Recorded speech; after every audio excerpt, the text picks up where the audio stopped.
Easy!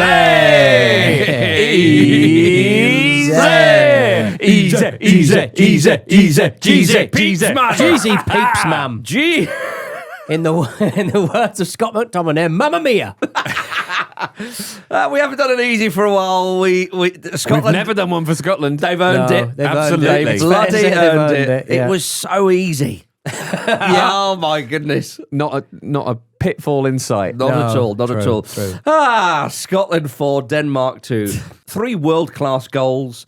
A victory in a crunch match against a higher ranked. So it's classic Scotland, Peter. It is classic Scotland, yeah. It was a real Rolls Royce of a performance. So typical of them. If indeed that Rolls Royce had no wheels and inexplicably managed to get to where it needed to be. It was. I went through an entire bottle of Indian tonic water through stress during this match, and I do not do that lightly. And my bum will suffer from it, I'm sure. But my God, that must be the highest bicycle kick on record, even higher than Ronaldo's. It's up there, isn't huge. it? Yeah, quite literally up there, yeah. Oh my goodness! I mean, we said in their previous game against Greece, what a mad game it was, and even though Scotland lost, from a sort of, I suppose, if you like, sort of neutralish point of view, it was still quite an enjoyable. It was a ride. Yeah. This one, I mean, if that was if that was a roller coaster, this was like Space Mountain times 100.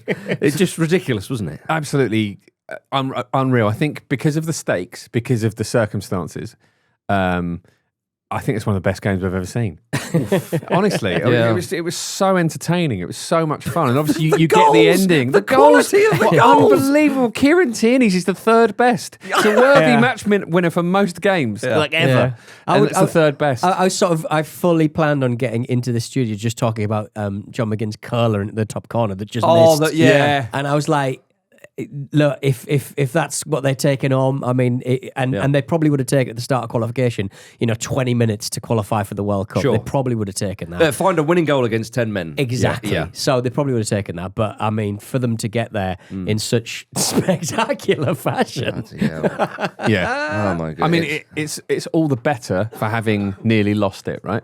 Yes, that's yeah, absolutely I think how so. it feels. I mean, obviously, Scott it's- McTominay's goal was brilliant. We're all sort of out of our seats, I would imagine. But I think we all thought it was way too early for that to happen. absolutely, because that's how it started to play out, wasn't it? And Yeah. obviously, they were very unlucky with young Ben Gannon-Doak being stretchered off, which has sort of been forgotten a little bit in the aftermath of it, because he was their outlet, right? And while he was on, the plan was kind of get it to him. He'll help us kind of seize some territory. When he went off, it kind of became defence versus attack, and we're all thinking, are Scotland going to be able to kind of see this out if the pattern of the game continues in this way? And obviously It was relentless. it really was. And although Denmark, I'm not sure they had a shot on target, they weren't particularly good with the possession that they had in the first half. Yeah, in the first half. Hoyland spent a lot of time with the ball in the box, which you Sure. don't want to see, Yeah. whether he's shitting himself inside out or not. Absolutely. Like he's a very tidy player, and I think anyone, McTominay and him, leave Man United and you just live forever, don't you? Apparently so, yeah. Look what you can do. Yeah. Give it Yeah. to that weird Android man who's trying to fire lasers at his balls to live forever. What you need is a P45 from Man United, and you become a much better player. Well, if that lad with the hair, the Man United supporting guy who don't go to Yes. start supporting Napoli, you'll be the envy of all hairdressers across the land. Definitely. That's what happens. Yeah, I mean, look, you're right. I mean, that start Scotland made was something else. Yeah. And you saw the celebrations of McTominay having scored, possibly. I mean, I say possibly. I don't want to. If someone was to suggest that's the best goal of his career, I don't think that's a controversial One of the best take. goals at Hampden, I think. Yeah, It's one of the best goals you can score. Yeah, it is. I mean, I think Clarke said it's the best bicycle kick he's ever seen. The technique is something else. Peter Lovenkrands did know where to look. Yeah, Lovenkrands, obviously Danish himself. In commentary, he's just a bit like, oh yeah, it was just like wet. It was like Zidane when he saw that Gareth Bale one in the thing in the Champions League final. But it was such a stunning goal, and of course the beauty is that Scotland win the game. It's therefore not a forgotten one. Mm-hmm. Yes. So it obviously it wasn't a clincher or a goals 3 and 4, but it was still there. But immediately when that goes in, Clarke is going calm. And McTominay himself is as well. he's kind of trying to tread the line of calm and did you all just see that? He's a bit like, yeah, I'll be calm. Are you not going to be good? Like it was stunning stuff. Such an aggressive start, which is what they want. And as you say, into that second half, which is where all the chat is. And the penalty was one of those. It was a sloppy one from Robertson. It was, and it's one of those where you see it happen in real time, and you think, surely that's a foul. I thought that it was looks outside. like it's on the line, and we all know if it's on the line, it's in the box, and because there's that little gap. It's like the bad news hits you very slowly. You know what I mean? You're like, this is definitely going to be a pen, isn't it? And now we've got to wait a couple of minutes to confirm what we all know. Well, I couldn't believe it wasn't. The referee didn't see it straight I was away. surprised. So the referee was about as bad as I've seen refereeing at international level. I mean, it from we'll come on to the second yellow card, but we'll come on to adding minutes out of nowhere. But he was terrible. Well, I the only thing, Pete, I can think is he wasn't sure whether it was inside or out, so therefore he didn't give it. Yeah. And that's what VAR is for in these examples, right? Because it's such a crucial game. So, on the basis of that, it's indecision from the... Well, you can say it's indecision. He didn't give it. Because to me, it was just so obvious that it was a foul. Yeah. It's given, and Rasmus Højlund very much steps up and very nonchalantly put the ball there. It wasn't a problem, strokes it in. And when you get that equaliser and the manner in which he took it, you thought, they're in now. Yeah. And this is a confident side who, lest we forget... completely buggered it up at home against Belarus. Yeah, absolutely, yeah. Because Gordon had made a very good save a little while before that, so maybe there was a bit of kind of some mind games there trying to sort of unsettle him a little bit as well. Yeah. But then, obviously, as you say, the second yellow happens. Never a yellow card. Not at all. It's one of those ones where for second yellows, surely VAR can intervene. It was a bit of sort of leveling up. I mean, I think... Yeah, he'd had a lot of fouls. He'd had a lot of fouls got, on him, which kind of he draws fouls. That's what he does, isn't it? Yeah, McGinn, But he, but I think the referee was just like, I'll give him this one because he's had so many in the past. But it was the worst one to give because it wasn't a foul. But it was because you could see the Denmark players thinking, no, that's not a yellow card, and you're thinking, is it going to be VAR? Is it? I wonder we're down to 10. I wonder if his legs were struggling to hold up such a powerful arse. Maybe Exactly. Yeah. and that arse was holding the weight of the nation. wasn't Indeed. it? But it didn't seem to sort of immediately kind of affect Scotland's chances in the match. I thought they took a little bit of time before they started kind of breaking them down a little bit more and getting more chances. But I think it was Dogger's goal that really sort of got Scotland playing weirdly, way too late. Yeah, there was a sense, wasn't there, that this isn't happening. This is not happening again. We refuse to lose this or draw it. Yeah, I don't know, because the crowd went very quiet. It was deathly quiet in there, and I thought, oh hello. And Denmark looked like they were playing with a man extra. Yeah. And then, of course, Shankland scores, which, from a Danish point of view, is a dreadful goal to concede. It was terrible defending. And Schmeichel's looking around for a foul and all the rest of it. It was a perfectly good goal. Completely alone on the 6-yard line. And that's the moment where you go, hang on a minute, this is written in the stars. Yeah. And what happens, if you just mentioned it, a few minutes later, Dorgu then scores a very tidy equaliser. Really clinical goal. Yeah. And again, it felt like, it's been reset. Dogger's goal almost seemed easier to put in than Shankland's because it was just like Shankland had a bounce of a ball to sort of judge and stuff, and he got a half touch on it. Dorgu just passed it into the net. It's a very composed finish. It was great. And again, that composure with a man less, it looked like Denmark were like, okay, for Christ, just calm it down. Yeah, but I think the fact that Denmark were through with a draw perhaps forced them to play in a particular way, particularly with 10 men. You've got to be quite risk averse, right? And then that allowed Scotland to put pressure on. Well, but Scotland started pushing, and you mentioned the McGinn chance, which hits it just sort of, was it just wide or high and wide, whatever it was, very close. But I thought to myself, I feared for Scotland. Yeah. And then when the ball comes in, I forget which Danish player it was. Morten Hjulmand. Was it? Yeah, who doesn't quite get it. If it's chaos theory, and I understand football, and is littered with this sort of stuff, but if he gets a full boot on that, it's away. But it goes through him as well. It goes through, he sort of makes a U shape with his body in it. Yeah. Sort of, it's almost like, when they have those machines that fire footballs. Yeah. They've got three really fast sort of motors going round that goes like that. It almost accelerated. Yeah. Uh-huh. But Kieran Tierney, when it dropped to him. But it drops so perfectly, doesn't it? It drops really, it gives him a really clear chance. It kind of bounces perfectly, and you rarely get that in a game, right? And you talk about the chaos theory there, but that is a huge slice of bad luck, quite literally, from Denmark. Yeah. But I think with the way it dropped to Tierney, it was set up. You know how to hit this, and you know which corner you're going for. So it was all about, can you get the cleanest strike possible? And my goodness, didn't he just?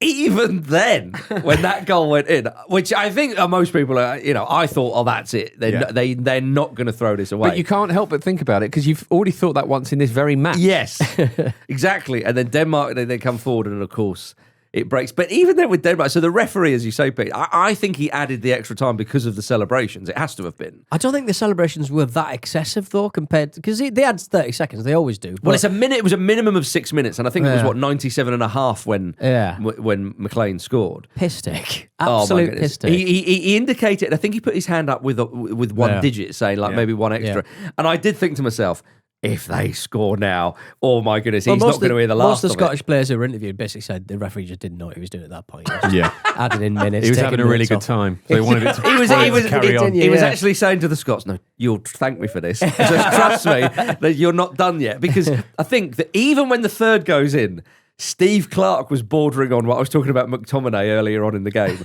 when he's like, "Oh, I want to go absolutely," but I just can't because there's still time to go. Yeah. And when the fourth goes in, it's great that they got that moment because that moment is like, see you later, thanks for coming, shut the gates, we're done. And it wasn't a goal that was kind of like, could have been VAR or whatever. Clear and clean. And what a hit. What a hit. It's unbelievable. To keep it that straight from that distance is such a skill. Absolute wand of a foot. Absolutely. Schmeichel was far out. Oh, of course. Most footballers League Two upwards should be hitting that. But really, though, but you say and that, Peter. The defender wasn't really attending. If there no, was, it was a fairly. Defender. It was a fairly sort of. But it was the decision making. It was from the player. No, but I think with the ball McLean. moving and unless you're Charlie Adam, a fellow one of his fellow countrymen, you're not used to shooting from there, right? So the fact he does it and executes it is absolutely perfect. And Schmeichel's running back. It's not like it was a completely empty net, so he's got to get it right.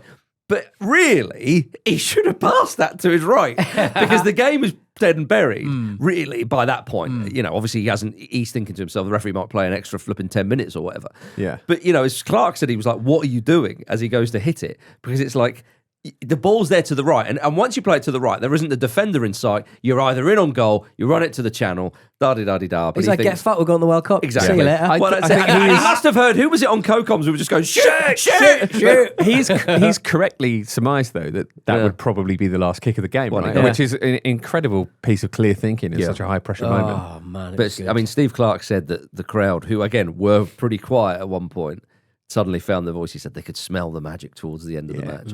And, when the players come out with the T-shirts, will be coming 26, I thought to myself, well, that wasn't a waste of money. You always got to think that. Some really thin white T-shirts. Yes. Can the Scottish FA afford this? Bloody hell. Letter from America by the Reclaimers was heard playing out. Had a bit of boogie-woogie as well. But Clarke said, some moments in the game went in our favour, and he's right. We went 2-1 up, conceded, we thought what we're doing, but that's the Scotland way.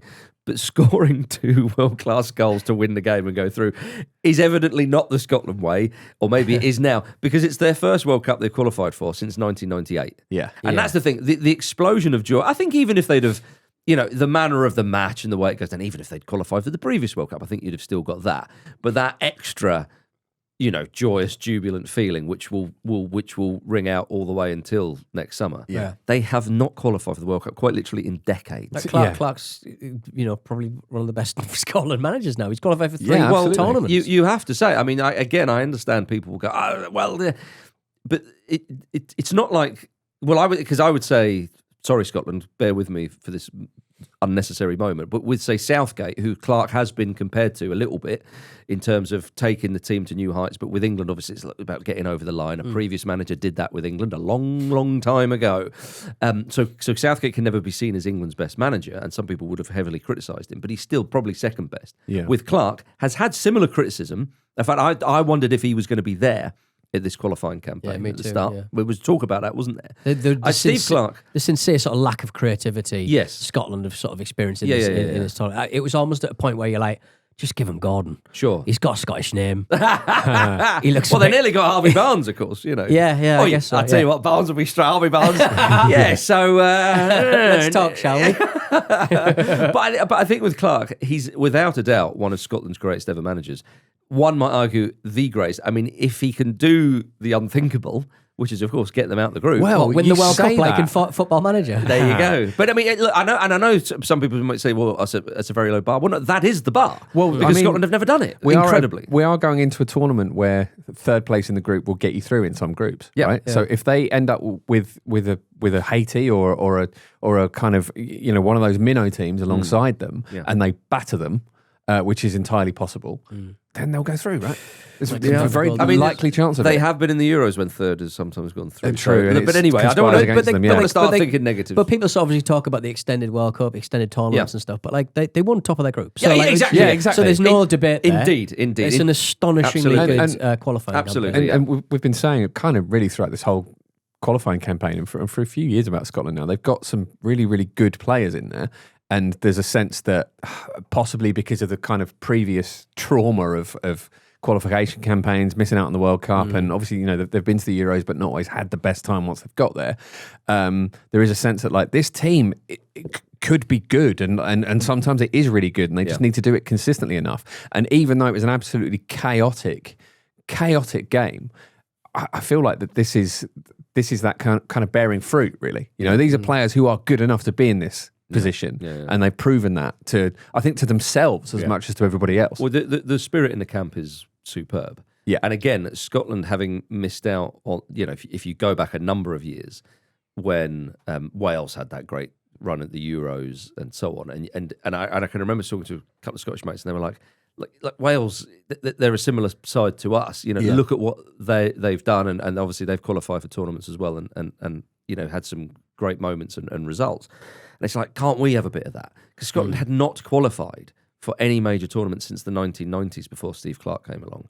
He's got to 2 Euros and mightily close, and now at the World Cup. The spirit and the feeling is so high. They will be, they will march all the way, on the plane to North America. And I think, Andy Robertson said, that sums up this squad. Never say die. We just keep going right to the end. It's one of the craziest games and so on. And he's right. Again, you could just the feeling in that camp is so palpable. And for another chance to go to a tournament and have another crack and not leave maybe with some regrets, because in the previous Euros, in particular the one in Germany, I think they got themselves into a position where it's like, right, you can, beat Hungary and you're there kind of thing. And they did go out with a bit of a whimper. And that was a bit of a shame. Immediately, right, back at the races, we've got a World Cup now. You can go and have another go. And they've also overcome the adversity of the Greece defeat, right? And obviously they got a little bit of luck with the Denmark and Belarus result, but it's about taking advantage of those situations. Yeah. And they've done it. And Denmark only have got themselves to blame. Oh, absolutely. It was quite, in retrospect, I guess with hindsight, they probably could have done with having to get something out of this game rather than a draw. So it was a shame, and they probably could have got there even with the 10 men. And we've mentioned, just on a more side note, we've mentioned in going back to club football for a moment, Liverpool this season, and we just sort of mentioned the effects of the death of Diogo Jota might have on that team. Well, Robertson, when he spoke about that after the game, he said all day he'd been thinking about Diogo Jota, and said some quite sort of touching and poignant things. And you think, blimey, that it was quite a poignant and sort of sobering moment, I think, for a lot of people when he spoke about that. Yeah, but spoke very, very clearly, and it was lovely for him to sort of dedicate that to him. Them sort of talking with each other about, how good it would be if they could both play in a World Cup, maybe against each other and stuff. And obviously that's not going to happen now. So it was a really emotional moment. And, again, it's just kind of thrown a stark relief what Liverpool are going through, and it's because not a lot of players have sort of spoken about it really. So it was good to see. It's quite illuminating to sort of hear him talk about it. Yeah, definitely. And some of the other stuff Robertson said, which I've already touched upon, this group of boys, this stuff is the best group I've ever been involved with.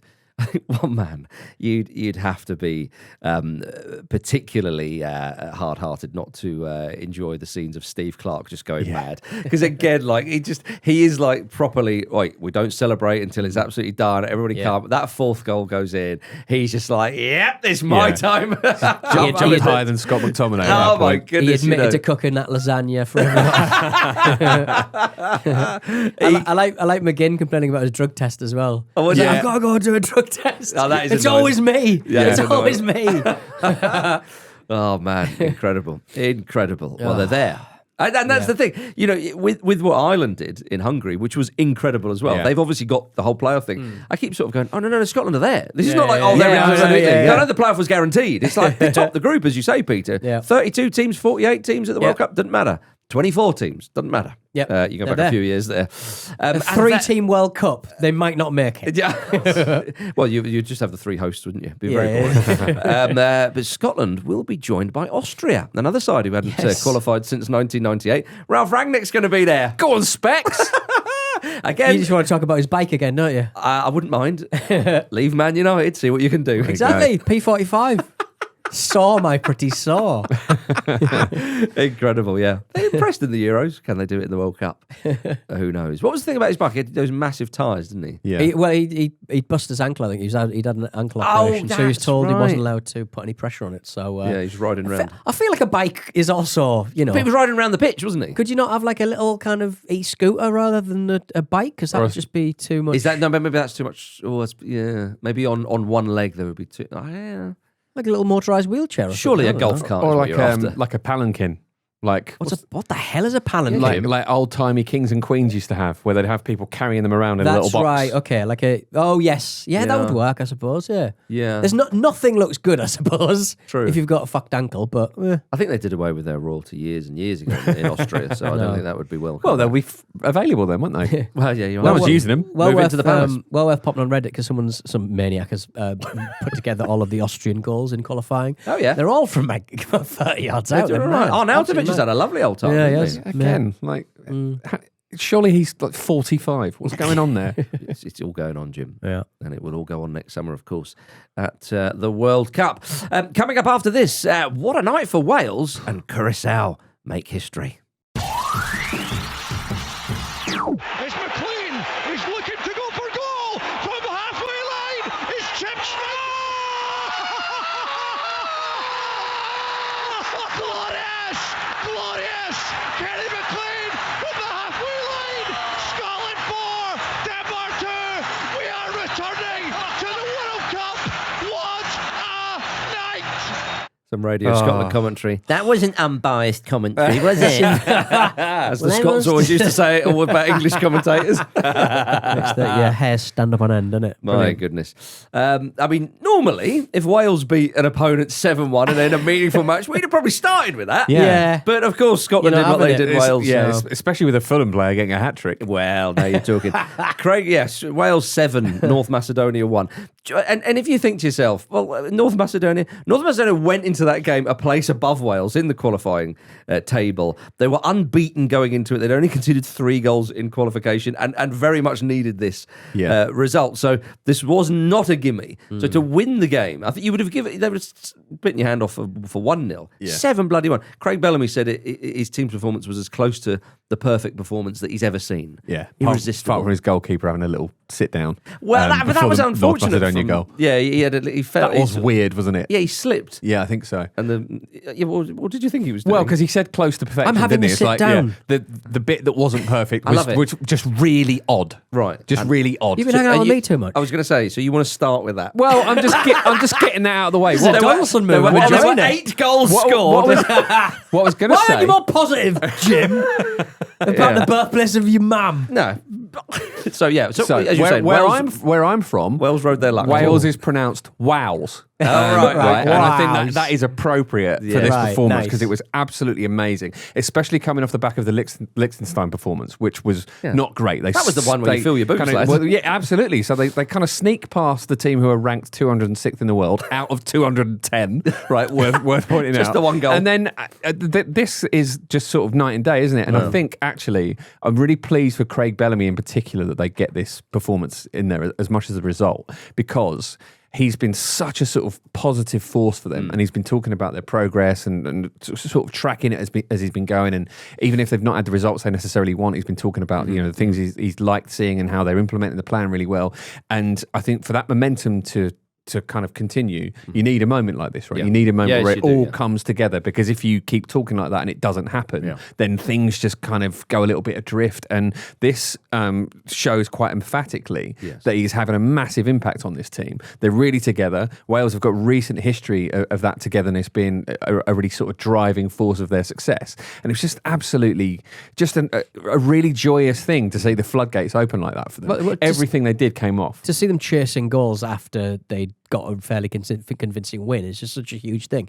Now they're in a situation where Bellamy's like, oh, selection headaches, when was the last time Wales had a true sort of selection headache apart from, they just sort of set up like really nicely. It benefited players like Johnson.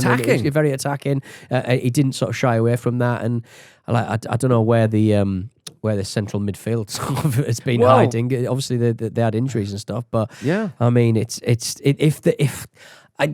hate to be a Debbie Downer, like famously Jim is every week. Like if they'd have protected that draw in Brussels a bit better, taking a couple of goals off this match and put them into that one, it would have been a completely different story. So it's a bit of a shame, but it's probably where they should have been aiming at, second in the table. Yeah, and also presumably they've done that so that they can get drawn against Belgium in the group when they finally get there. Yeah, exactly. That would be good. Well, yeah, I mean, as Steve Clarke said at the start of the campaign, when you tally up the points, you see where you are at the end. It's worked out very well for Scotland, of course. And Wales, as you say, I mean, again, realistically, I know Belgium aren't the side they were a few years ago, but I mean, they're still a decent side with some quality there.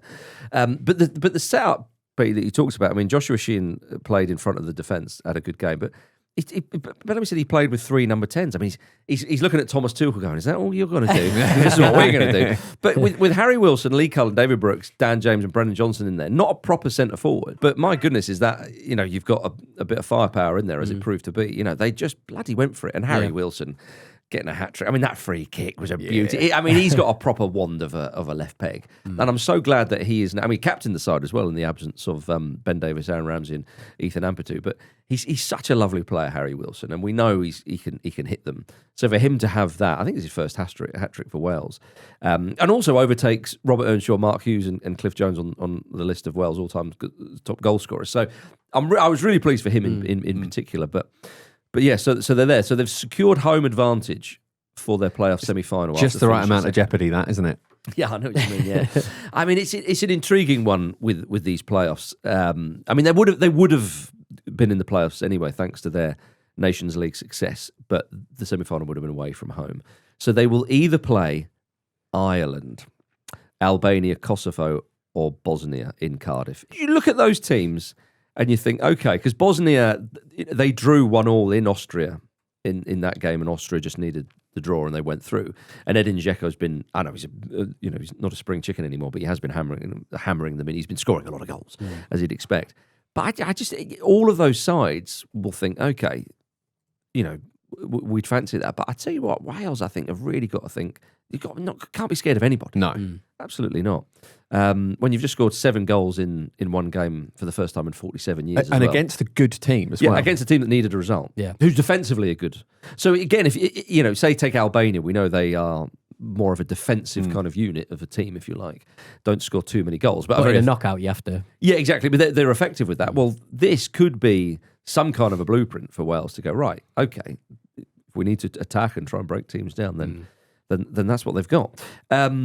So yes, we look forward to those playoffs. They've got enough to get through, haven't they? Well, if they face Ireland eventually. They've done it before. Oh. Can they do it again? Yeah. Obviously, the draw for the World Cup is early December. I think it's 5th of December. So Scotland will be thinking, hey, we'll be involved. Yeah. So that will be interesting there. Leaving Europe, another side who will be in that draw on the 5th of December, Curaçao. This is incredible. Wow. They have become the smallest nation ever to qualify for the World Cup. They're half on Iceland. Yeah, unlucky Iceland. Iceland probably thought that record would be in the books for a while. We got that safe. But yeah, previously held by Iceland, of course. Curaçao is smaller than the Isle of Man. That's how tiny they are. Their boss, Dick Advocat, he wasn't actually at the game for personal reasons, but of course, he, if he's still in charge, which we assume he will be because he has been the man who has masterminded this. If he does manage at the World Cup, he'll be the oldest manager there at the age of 78, which, I mean, it's such a wonderful story, this Curaçao business. The scenes of celebration from them. However, at the expense of Steve McLaren in Jamaica, though, Peter. Yeah, it's the Mason Greenwood turncoat effect, I suppose. Was he going to play for Jamaica? Was he not? He said he wasn't ready for it. In the end, Steve, because he had a good season and he thinks England's going to be calling. Get fucked. And McLaren's just sort of like, oh, probably should have not put my eggs in that basket. One would suggest. No. Oh no! Oh, Yeah, Steve. I mean, dear. although this World Cup feels like everybody will be there, in reality, clearly you can't have everybody be there. Yeah. And No, you want him on commentary, though. You want him on punditry, no, don't you? I want Steve no. McLaren managing Jamaica in the dugout in front of the world. Yeah, It's a shame we're not going to see that. We want it all, Jim. We do want it We all. want it all, is what we want. He'll be now commentating, as you say, when England are put out in the quarterfinals by Curaçao. He'll be like, oh, no. But, so he resigned after. I mean, Jamaica still have, albeit a slim chance of qualifying through the intercontinental playoffs. Seems a weird thing to sort of like, suck yourself off now, but I said sack yourself off now. You did, yes. Did you? It's celebrating a payout there. If you resign, you don't get your payout. Yeah. It just seems a weird time to sort of leave. Would you not want to try and take them through the playoffs? Well, Yeah, I mean, you're right. It's not completely dead and buried. No. The dream could have still been alive for me and everybody Well, Yeah. I think watching that, but I apparently think not. I think he's probably. I mean, at home to Curaçao, they needed to win, and was it a late goal from Trinidad and Tobago in the sort of the previous game, which resulted in a draw? I think he's probably disappointed that he's not managed to do this. Yeah. And the intercontinental playoffs will be a bit of a rigmarole trying to get through. And if they do get through their little kind of mini group where they'd have to win at least a couple of games, then I think a final between DR Congo or Iraq was there. Right. Okay. And against those two sides, I probably wouldn't fancy them if I'm honest, and obviously McLaren wouldn't either. Yeah. But so when all's said and done, he obviously felt, you know what, I've just not done it. And, Scared of voodoo. Scared of the Congo guy. well, incredibly. More on him in a bit. But yeah, so Jamaica are not going to be there. McLaren, he won't be there as a manager unless there's a sacking and somebody takes a very odd punt. That'd be glorious. But Curaçao, in 10 qualifying matches, they've won 7 and they've finished their campaign unbeaten. And I tell you what, though, in that match, 0-0, Curaçao are like defending. 94 minutes, 30 seconds in out of 5, Jamaica were given a penalty and VAR overturned it. And the home crowd weren't happy. It shouldn't have been a penalty. It was the correct decision. But I tell you what, though, that is one of those ones where the referee's going, this better be clear. Otherwise, getting out here might be tricky. But my goodness, so yeah, they did it. Elsewhere in CONCACAF, the aforementioned Haiti qualified for their first World Cup since 1974. Incredible. Wild. Well, it is wild considering what's going on in the country. Of course, there's been civil unrest for many, many years. The country's in bad way. I mean, you remember the earthquake back in, was it 2010?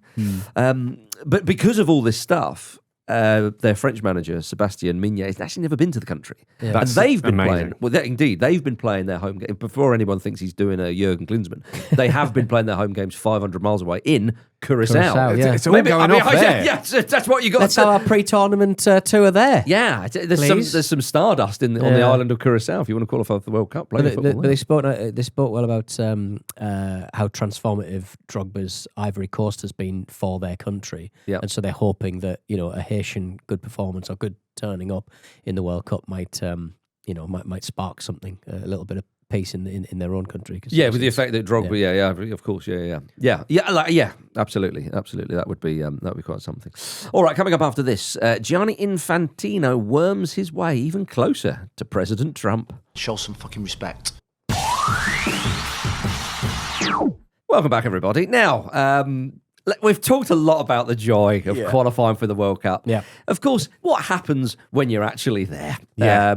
Who's really in charge of this glorious, wonderful, beautiful thing that we call the World Cup? Romance is in charge. Football's in charge, Marcus. Yeah.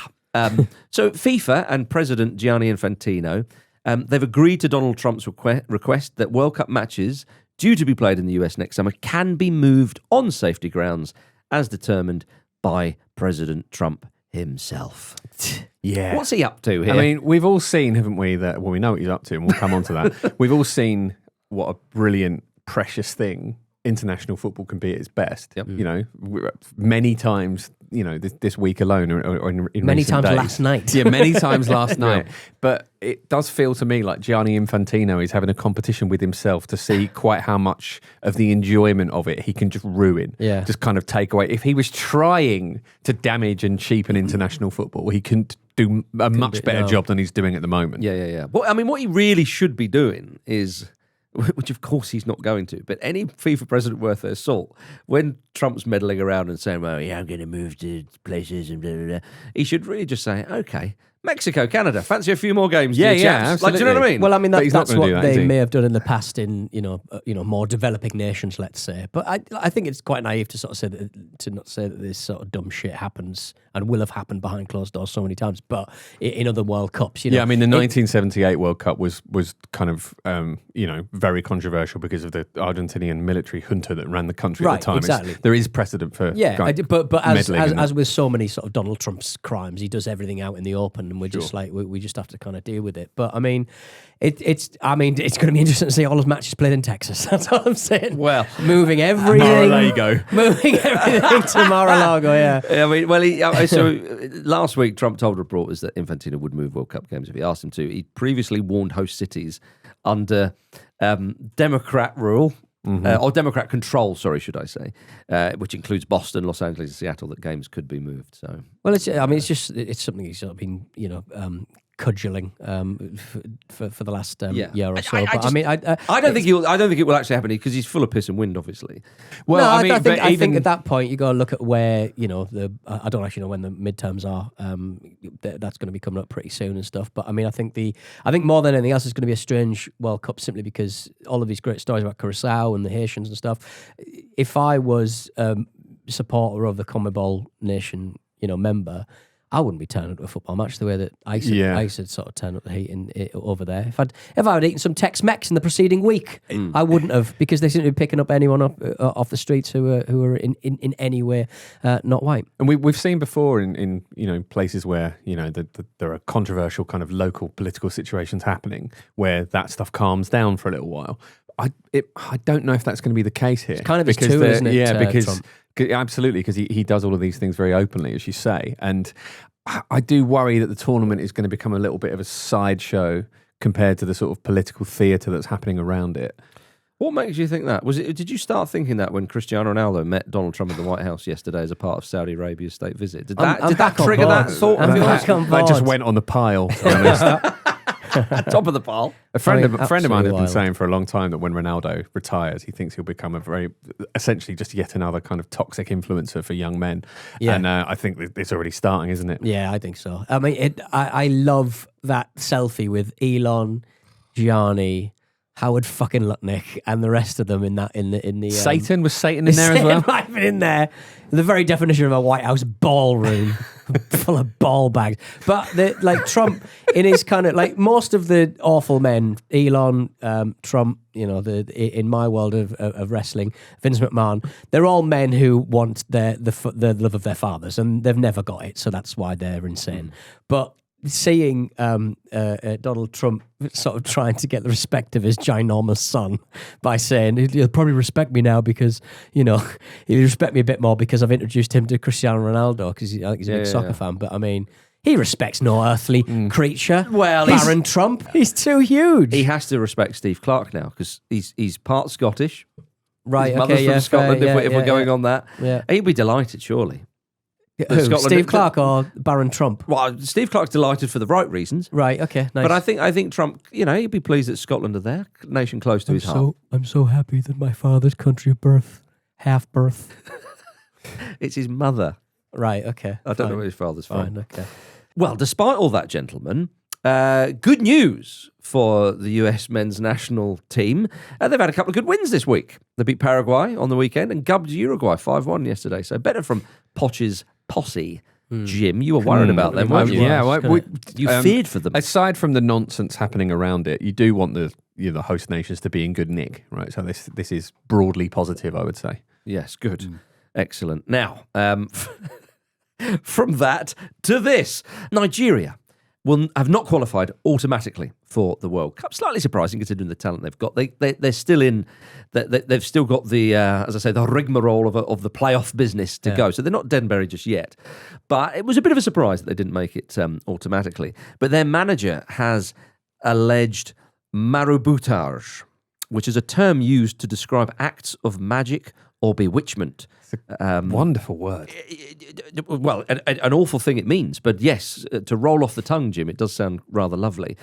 He's saying that it was being done by opposing team staff during their penalty shootout loss to the DR Congo. So obviously, as football podcasters, we're all very professional, so we know the rules of the game inside out.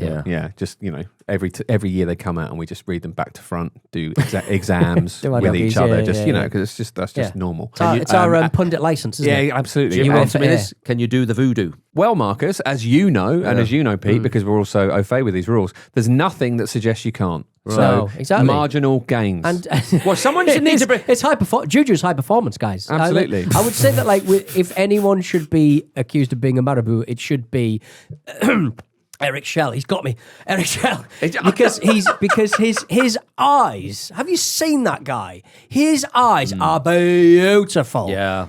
He is like I think Marabout means like an unofficial priest, but they're mainly sort of based around like hermitage in that area, right. And so like I could imagine him sort of being alone by himself, coming out just to sort of do some look into my magical eyes, deeds. and His you'll go to the World beautiful Cup. eyes. Yeah, is he a bit David Bowie Labyrinth? Is what you're saying? He is a little bit. He's absolutely stunning. But I very much enjoyed that how animated he was on the touchline when he thought that somebody was getting involved in the old voodoo, and he just immediately picked up a bottle. Yeah, I'll have a bit of this. I'll have a bit of this. I'll sort out what he said. And this is a quote. If you think we're talking bollocks, during the penalty shootout, the guy from Congo did some voodoo every time. So this is why I was a little nervous after he did that. Explain what voodoo stuff's like. It's always bones in a bottle, isn't it? So maybe that's what he was going to. Yeah, something magic that. They need to bring this in the rules because Haiti, a land where didn't it sort of originate, or certainly there's a lot of chat rebellion. About. Yeah, exactly. Yeah, they're going to be at the World Cup. They are. Yeah, get it in the rule book. IFAB, if you're listening, More for voodoo, crying out please. loud. I mean, more seriously, obviously there are a lot of huge names on the verge of missing out, and I think we'd all be very sad if Calvin Bassey doesn't make it to the World Cup. Well, I would be. I want many Fulham players as possible, and maybe Victor Osimhen as well. Yeah, I mean, there's still a chance, but again, Jim, we want it all, don't we? We do. When you open it up to 48 teams, really, we complain about that, but we also do want it all. Yeah, but once would you do rather it, that, or do you want Bolivia or New Caledonia in there? I don't know anything about New Caledonia, but I absolutely want them. Old Caledonia have just qualified. Now we have New Caledonia. Caledonia's all over the shop. There we go. Yeah. Let me just check out something of New Caledonia. Oh, they're French territory, isn't it? Yes. I was just wondering if I was just trying to remember my your flags, Right? And it's not one with a Union Jack on, so I don't care. My God.